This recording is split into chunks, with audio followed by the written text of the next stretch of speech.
The Avengers movies show us the literal origin and documentation stories of the fallen angels. This is Loki putting this doctor on top of this double-headed bull altar right here. And look what's right next to the doctor laying down. You see that guy right there? Here's a more up-close version of him. It's literally the Anunnaki right in front of our faces. Literally mirroring the same things like Enlil right here. And right here. Also known as Ahura Mazda, Asher, plenty of different names rebranded all the way from Amun-Ra to Amun-Zeus. Just like the elite do to this day with corporations, and they will rebrand their corporations to cause confusion. So when someone goes on strike for, let's say, Walmart, they go to Target instead, not realizing they're still putting money into the same pockets of somebody. Or if a place changes their food brand's name to something else because the first one got blacklisted, so then they give it a different name, and people think they're getting a completely different source of something, and in reality, it's the same thing, just rebranded. It's the same thing they do with their mythologies. They just pass it down and rebrand it through a different name to cause confusion.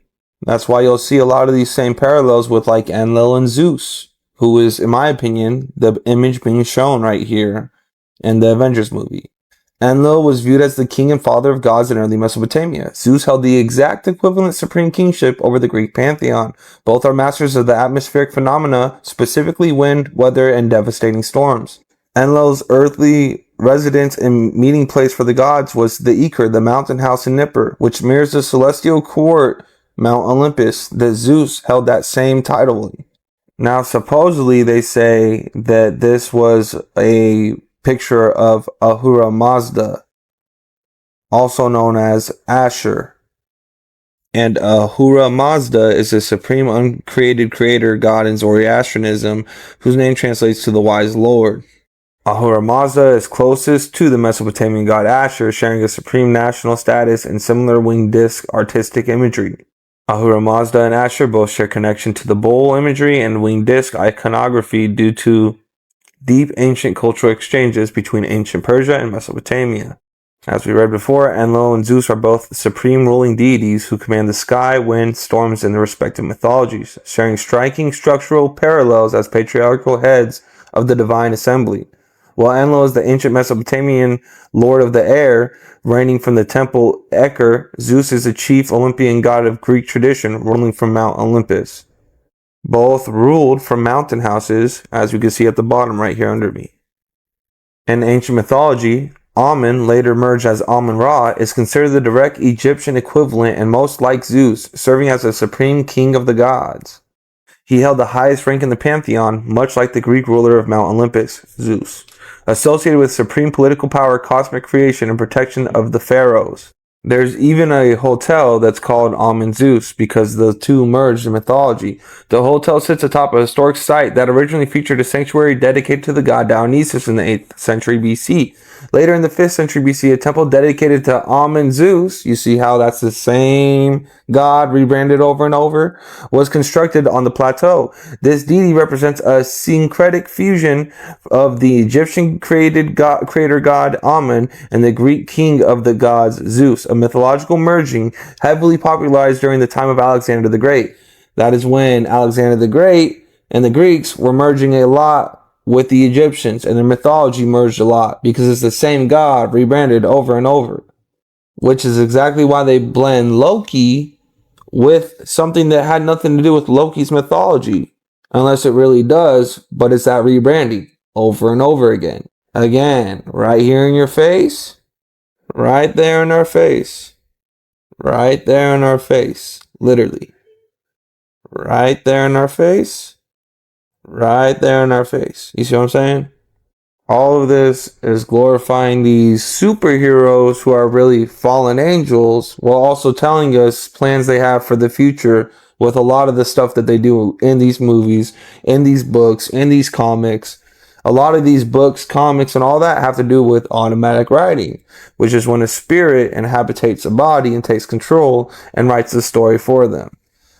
At least that's what they say. But I personally think a lot of it has to do with bloodline lineages and these people knowing where they came from, knowing their history, whether they're the fallen angels or they're the demigods, which are the half human, half fallen angel bloodline, doesn't matter to me.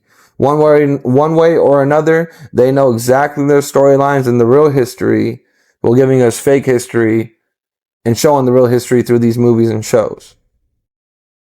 Right here, Asher and Enlil sync together through a process of theological syncretism, where the Assyrian scribes and kings equated the local god Asher with the older Sumerian and Babylonian king of the gods Enlil.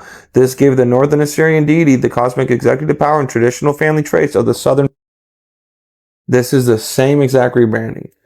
They're just rebranding the same god. They're just synchronizing it because it's the same god. Just like the Greeks did with the Egyptians, with Zeus and Amun-Ra. They don't care to give it a new name. It's the same God they're serving. It just causes confusion amongst the people and thinking it's a different God. So when people will go like, oh, don't judge these other religions. How can you judge these other religions? Most of these religions, all of them, have the same God that they're following. Have the same, not just gods, because the fallen angels, it was 1/3 of the stars. That's a lot of stars that rebelled with Satan. So they purposely are causing confusion through all these religions that aren't going to bring you anything. The only one that is true is the Bible, which documents these fallen angels, gives the names of plenty of these fallen angels, from Asherah to Marduk to Bel to Moloch to the Queen of Heaven, which is known as Inanna, Ishtar, Astarte, Asherah, Isis, Aphrodite, and possibly Hera. They give you these indicators to show you that these are the fallen angels who are going against God and wanting worship, just like Lucifer does in Isaiah 14, where he says that he wants to sit at the throne of the Most High and to be the Most High and to sit above all the stars in the congregation. He wants the worship. These fallen angels are rebelling with him. They want worship from us, but they all serve him. Nothing different. And so all these movies, ironically, the Avengers movies, the Marvel and the DC, are mostly written by the small hats, the juice boxes.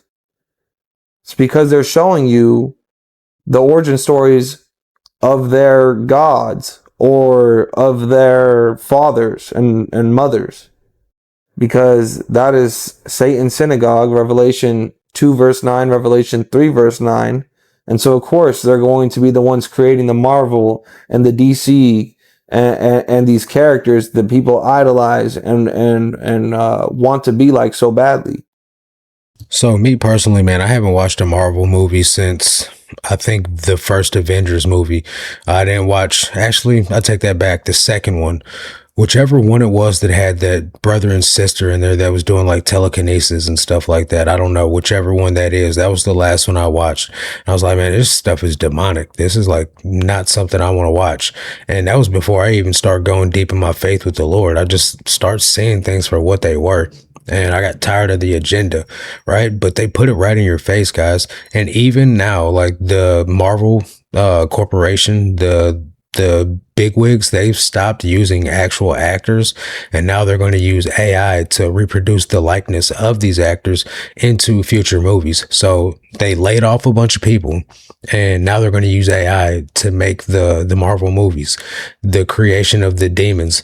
I wonder what they're going to look like. How are you going to know what these demons are going to look like? Is it possibly because AI is fallen angel technology? I mean, that's what people say, at least. How is fallen angel technology going to reproduce or produce these demons to look like? I think that when it comes down to it, we see a lot of these horror movies or these Hollywood movies. These people have these creatures in them. It's like, how do you create that? Where do you get this idea from? And he says something here that it comes from the automatic writing, or, people will have visions and it'll be a demonic visitation to where they have images or ideas of what to make these creatures look like because they've been shown a demon. And so now they come out here and they put these demons in these scary movies and people are freaked out because, yeah, as you rightly should be, demons are creepy looking.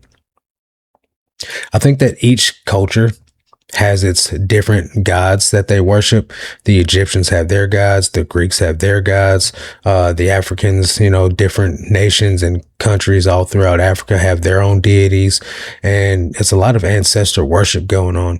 And even, we see that with the syncretism between the Yoruba culture from West Africa to the Cubans with their syncretism of the ancestor worship in Santeria.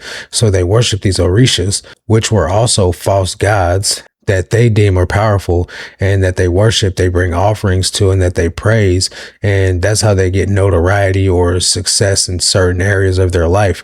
We also see this happening with people that worship the earth. They think that the earth is mother god, or they think, different sorts of weird beliefs through cultures all around the world. The Norse have Norse mythology. All of it's demonic though. All of it's coming from the pits of hell. They have these fallen angels that get recycled or reproduced into a different form. As he was saying in this video, they may have looked like this when they exposed themselves many, many years ago. And then as of more recently, they've been exposing themselves as Hollywood actors or Hollywood elites.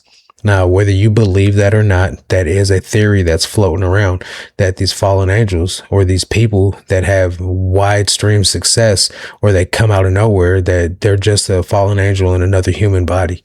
Now, I don't know truly where, the Avengers series is going to go, but I do know that, or Marvel in general, I do know that it's not something that I watch, and I don't plan on it. I do know that predictive programming and lesser magic, the karmic effect, they put it in your face because they have to tell you what they're doing.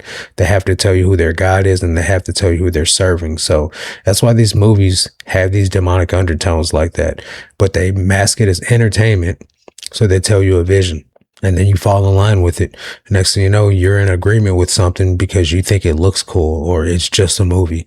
But that's my thoughts on this. I'll leave this guy's link in the description. His channel is sort of I Am too. I'll leave his link in the description to give him credit for his work, even if I don't agree with everything he says. But that's going to do it for this one. I'll catch you guys on the next one. Until then, God bless.